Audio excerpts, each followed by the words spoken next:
Mob culture নিয়ন্ত্রণে কঠোর অবস্থানে পুলিশ অপরাধী যে দল বা মতেরই হোক আইনের আওতায় এনে শাস্তি নিশ্চিত করা হবে বলে জানিয়েছেন নবনিযুক্ত ডিএমপি কমিশনার মোসলেউদ্দিন আহমদ। চাঁদাবাজ ছিনতাইকারীদের বিরুদ্ধে জিরো টলারেন্স নীতির কথাও জানালেন তিনি।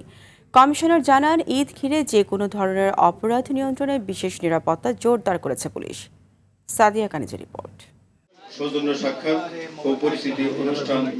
দায়িত্ব নেয়ার পর ডিএমপি মিডিয়া সেন্টারে গণমাধ্যম কর্মীদের সঙ্গে সৌজন্য সাক্ষাৎ করেন সংস্থাটির নবনিযুক্ত কমিশনার মোসলেউদ্দিন আহমদ। এ সময় নিরাপদ নগরী গড়ে তুলতে চ্যালেঞ্জের কথা জানালেন তিনি। তবে দায়িত্ব পালনে দৃঢ় প্রতিজ্ঞ ডিএমপি।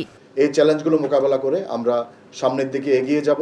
মব সন্ত্রাসের সঙ্গে যেই হোক বা চাঁদাবাজি ছিনতাই, অপরাধীদের ছাড় দেবে না পুলিশ। দৃঢ়চিত্তে বলতে চাই যে মব কালচার হবে না ঢাকা শহরে, এবং যদি কেউ মব কালচার করার চেষ্টা করে সেই ক্ষেত্রে তাদের বিরুদ্ধে আমরা কঠোর আইনি ব্যবস্থা নেব।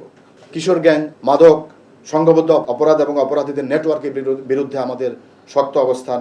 সেই সঙ্গে ৫ আগস্টের পর যেসব শীর্ষ সন্ত্রাসী জামিনে মুক্ত হয়ে আবারও অপরাধে সম্পৃক্ত হচ্ছে তাদেরকে আইনের আওতায় আনার হুঁশিয়ারি দেন নতুন কমিশনার।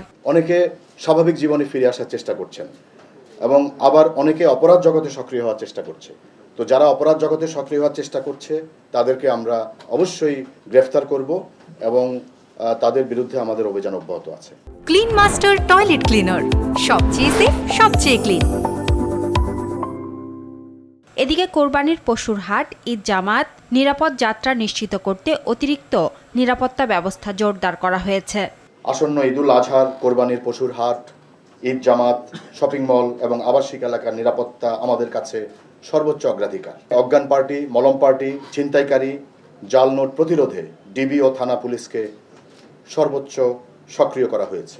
উগ্রবাদের কোনো তৎপরতা নেই জানিয়ে নতুন কমিশনার বলেন, কোথাও উগ্রবাদের তথ্য পেলে ব্যবস্থা নেওয়া হবে।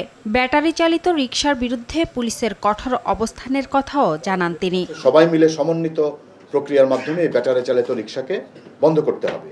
আমরা ঢাকার ট্রাফিক ব্যবস্থাপনাকে আধুনিক ও সচল করতে নিত্য নতুন কর্মপরিকল্পনা হাতে নিচ্ছি। এ পর্যন্ত বিশেষ অভিযানে সন্ত্রাসী, ছিনতাইকারী ও চাঁদাবাজ সহ ২০২৪ জন আসামিকে গ্রেপ্তার করা হয়েছে। ২০২৪ জন এ পর্যন্ত আমরা গ্রেফতার করেছি গত ১ তারিখ থেকে আজকে ১৯ তারিখ পর্যন্ত। সাদিয়া কানিজ, RTV, ঢাকা। অভিযান কিন্তু